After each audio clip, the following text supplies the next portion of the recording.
दोस्तों, ज्यादातर हम सभी लोग यही चाहते हैं कि अपने पैसों को किसी ऐसी जगह पर इन्वेस्ट किया जाए कि वो ज्यादा से ज्यादा ग्रो हो सके और कुछ समय बाद हमें एक अच्छा सा रिटर्न दे सके। लेकिन यहीं से शुरू होती है प्रॉब्लम की शुरुआत, क्योंकि हम सभी कंफ्यूज होने लगते हैं और हमें समझ में ही नहीं आता कि आखिर क्या है सबसे बेस्ट ऑप्शन। तो इसी बेस्ट ऑप्शन को जानने के लिए बने रहिए हमारे साथ इस वीडियो में एंड तक। और अगर आप इस चैनल पर नए हैं तो चैनल को सब्सक्राइब करना ना भूलें। दोस्तों, जब भी हम नया नया इन्वेस्टमेंट कर रहे होते हैं या फिर करने की सोच रहे होते हैं तो अक्सर हम सभी कंफ्यूज होते हैं और एक बेस्ट ऑप्शन की तलाश कर रहे होते हैं। लगभग सारे ही फाइनेंशियल एडवाइजर्स और सक्सेसफुल लोगों के अनुसार इस बेस्ट ऑप्शन का नाम है SIP, यानी कि सिस्टमैटिक इन्वेस्टमेंट प्लान। आपको ये सुनने में थोड़ा कॉम्प्लिकेटेड लग सकता है, मगर असलियत ये है कि ये बहुत ही सिंपल है। पूरे स्टॉक मार्केट में SIP ही एकमात्र ऐसा तरीका है जो हमें बिना रिस्क के FD वगैरह जैसी चीजों से भी बेहतरीन रिटर्न देता है। और इसकी सबसे अच्छी बात यह है कि इसे आप कम से कम इनकम और कम से कम स्टॉक मार्केट की नॉलेज के बावजूद भी एक अच्छा और बेहतरीन रिटर्न प्राप्त कर सकते हैं। दरअसल SIP में आपको अपनी मंथली इनकम में से एक फिक्स्ड अमाउंट डिसाइड करना होता है और आपको ये डिसाइड करना होता है कि कितने सालों के लिए ये इन्वेस्टमेंट आपको चालू रखनी है। बस इसके बाद आपको कोई भी टेंशन नहीं लेनी, ना आपको रोज रोज स्टॉक मार्केट के फिगर को बैठकर एनालिसिस करना है और ना ही हर महीने इन्वेस्टमेंट करने के लिए बैंक के चक्कर काटने हैं। बस एक बार के डिसीजन ने ही आपका सारा काम आसान कर दिया। अब हर महीने जब भी आपके अकाउंट में सैलरी आया करेगी, उसमें से वो फिक्स्ड अमाउंट ऑटोमेटिकली डिडक्ट होकर SIP में इन्वेस्ट हो जाया करेगा। अब आप सोच रहे होंगे कि ये तो कुछ EMI जैसा हो गया। नहीं, ये ऐसा बिल्कुल भी नहीं है। SIP में आप जब चाहें तब अपनी इन्वेस्टमेंट को स्टॉप कर सकते हैं और सबसे अच्छी बात तो ये है कि SIP स्टॉप करने के बावजूद भी आपने जितना अमाउंट इन्वेस्ट किया है रेस्ट ऑफ द टाइम के लिए वो पैसा भी लगातार ग्रो होता रहेगा। SIP में आपका पैसा पावर ऑफ कंपाउंडिंग के थ्रू ग्रो करता है। दोस्तों, हमने पावर ऑफ कंपाउंडिंग के ऊपर ऑलरेडी वीडियोस बनाई हुई हैं, जिसकी लिंक आपको डिस्क्रिप्शन बॉक्स में दी गई है, आप उन्हें भी देख सकते हैं। तो चलिए हम आपको पावर ऑफ कंपाउंडिंग की एक और स्टोरी सुनाते हैं। एक बार की बात है, एक राज्य में बहुत ही क्रूर और घमंडी राजा हुआ करता था। वो खुद को दुनिया का सबसे बड़ा विद्वान और दूसरों को मूर्ख समझता था। साथ ही साथ वो अपनी प्रजा पर बहुत अत्याचार भी करता था। सारी प्रजा उसके अत्याचारों से बहुत ही परेशान थी और उसकी उल्टी सीधी हरकतों से तंग आ चुकी थी। सारे लोग उसे किसी भी तरह से सबक सिखाना चाहते थे और उससे छुटकारा पाना चाहते थे। इसीलिए सारी प्रजा ने मिलकर योजना बनाना शुरू कर दिया। योजना के तहत उन्होंने राज्य के सबसे बड़े विद्वान एक लेखक को अपना लीडर चुना और उसे राजा के महल में भेज दिया। लेखक एक लंबा सफर तय करके राजा के पास पहुंचा तो उसने देखा राजा दरबार में सभी को खुला चैलेंज दे रहा है कि जो भी उसे डिबेट में हरा देगा वो उसे मुंह मांगा इनाम देगा। लेखक ने सोचा ये सबसे सही मौका है इस घमंडी राजा को सबक सिखाने का। वो दरबार की सबसे पहली रो में पहुंच गया और उसने राजा को डिबेट के लिए ललकारना शुरू कर दिया।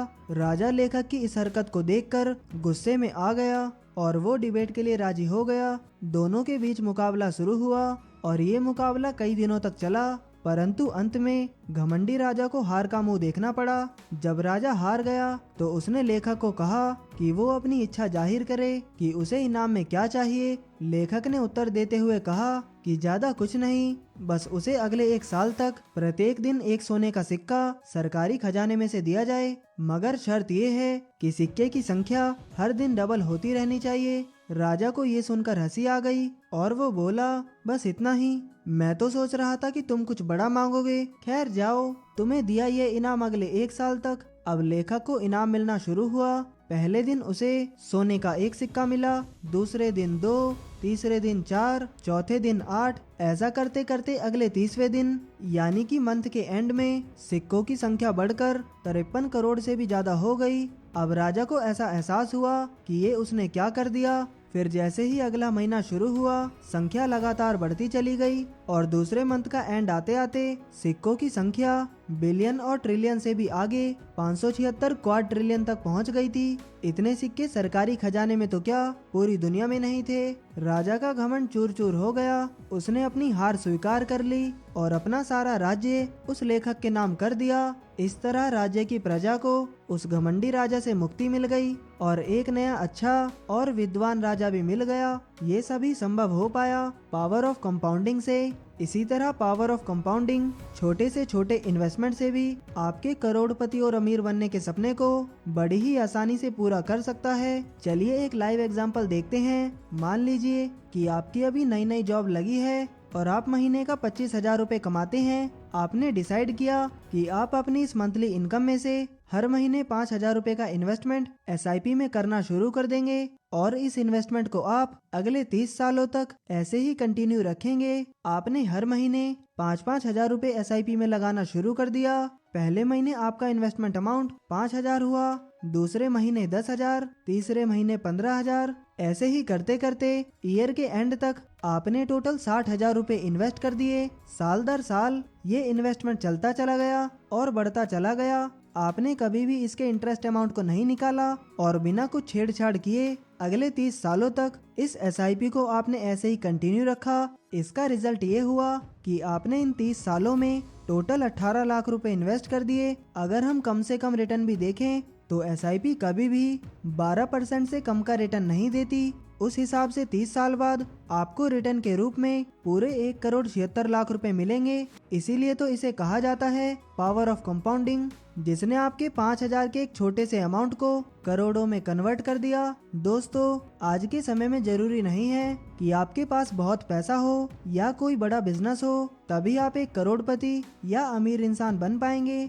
आप अपनी एक साधारण इनकम और नौकरी के थ्रू भी अपना ये गोल अचीव कर सकते हैं। बस जरूरी ये है कि आपको ये पता हो कि अपना पैसा कब और कहां इन्वेस्ट करना है। SIP के थ्रू कई तरह के फंड्स में इन्वेस्टमेंट किया जाता है, फिर चाहे वो म्यूचुअल फंड्स हो, एक्सचेंज ट्रेडेड फंड्स हो या फिर इंडेक्स फंड्स हो। म्यूचुअल फंड एक तरीके का एक्टिवली मैनेजिंग फंड है जहां पर एक्सपर्ट फंड मैनेजर इस बात का ख्याल रखता है कि आपके पैसों को किस कंपनी के म्यूचुअल फंड में इन्वेस्ट करना है जिससे एक बेहतर रिटर्न प्राप्त हो सके, और वो टाइम पर मार्केट के डेटा और ग्राफ्स का एनालिसिस करता रहता है। इसके बदले वो आपसे एग्जिट फीस चार्ज करता है और साथ ही म्यूचुअल फंड में आपके एक्सपेंस रेशियो भी ज्यादा रहते हैं जो लगभग 5% से 3% तक होते हैं। दूसरी तरफ इंडेक्स फंड एक पैसिवली मैनेजिंग फंड है जिसमें एक्सपर्ट फंड मैनेजर आपके पैसे को इंडेक्स फंड में इन्वेस्ट करके छोड़ देता है। दरअसल इंडेक्स फंड्स एक ऐसा फंड है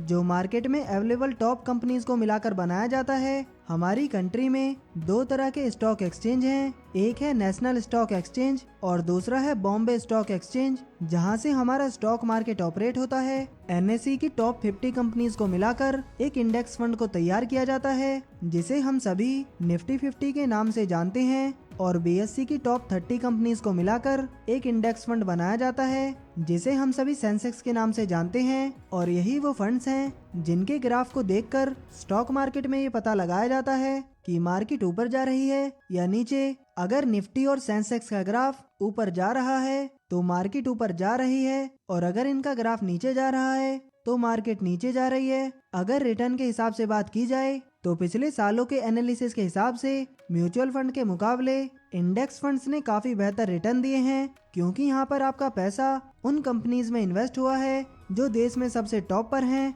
साथ ही इंडेक्स फंड्स में आपको अपने एक्सपर्ट को कोई एग्जिट फी नहीं देनी पड़ती और इसके एक्सपेंस रेशियो भी 0.1% से 0.3% के बीच में ही होते हैं। ग्राफ्स के हिसाब से इंडेक्स फंड्स ने लोगों को पिछले कुछ सालों में 15% से भी ज्यादा का रिटर्न दिया है। SIP के थ्रू किए गए इन्वेस्टमेंट पर मिलने वाले रिटर्न्स कैसे होंगे, ये 3 चीजों पर डिपेंड करता है। सबसे पहला कि आपने कितना अमाउंट इन्वेस्ट किया, दूसरा आपने वो अमाउंट कितने टाइम के लिए इन्वेस्ट किया, और तीसरा कि उस अमाउंट को आपने कहां पर इन्वेस्ट किया। तो पहले अमाउंट की बात करें तो जितने ज्यादा अमाउंट की आप SIP शुरू करते हैं उतना ही ज्यादा अमाउंट आपको रिटर्न के रूप में मिलेगा।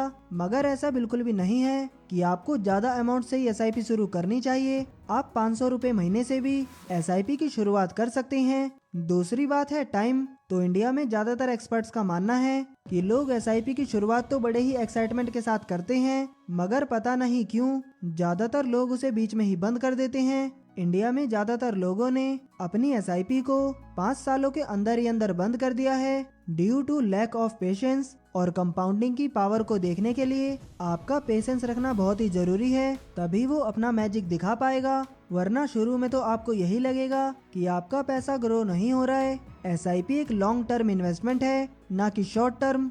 इसके लिए आपका लॉन्ग टर्म तक वेट करना बहुत ही जरूरी हो जाता है। तीसरी जरूरी बात कि पैसा कहाँ पर इन्वेस्ट करना चाहिए, तो उसके लिए आप अपने हिसाब से रिसर्च करके किसी भी अच्छे म्यूचुअल फंड या इंडेक्स फंड में इन्वेस्ट कर सकते हैं। और इन्वेस्ट करने के लिए आपको एक डीमेट अकाउंट खुलवाना होगा, जिसकी लिंक आपको नीचे डिस्क्रिप्शन बॉक्स में दी गई है। आप वहां से भी अपना फ्री में डीमेट अकाउंट ओपन करवा सकते हैं। तो दोस्तों, आज के इस वीडियो में इतना ही। उम्मीद है कि आपको ये वीडियो पसंद आया होगा। अगर वीडियो पसंद आया हो तो वीडियो को लाइक करें और ऐसे ही वैल्यूएबल वीडियोस देखने के लिए हमारे चैनल को सब्सक्राइब करना ना भूलें। आपका कीमती समय देने के लिए धन्यवाद।